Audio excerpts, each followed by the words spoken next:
Je voudrais quand même dire un mot sur tout ce qui s'est dit aujourd'hui sur le plaquenil qui m'a profondément bouleversé parce que c'est la chloroquine. Hein, voilà.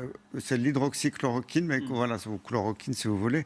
C'est un médicament qui marche. Les Chinois l'ont montré, c'était très préliminaire. Il y a de nouvelles études qui sont sorties ce soir en Chine qui montrent que ça marche, à condition que ce soit donné à des gens qui ne soient pas dans un état trop grave, en réanimation, mais sévère, mais pas trop grave. Ah bah c'est la décision contraire qui a été prise en France.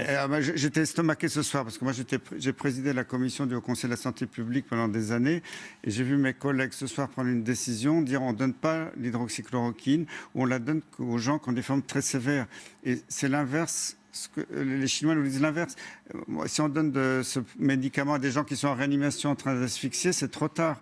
Et je ne comprends pas comment. Et on est en train de mettre en place en France un essai qui s'appelle Discovery, ou même en Europe, avec des collègues infectiologues que je respecte beaucoup, mais qui, dans les groupes, parce qu'il y a un tirage au sort entre des groupes, différents traitements, il y a un groupe où les gens n'ont pas de traitement du tout.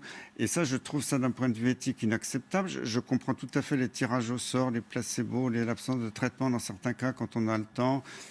Mais là, on est une médecine de guerre.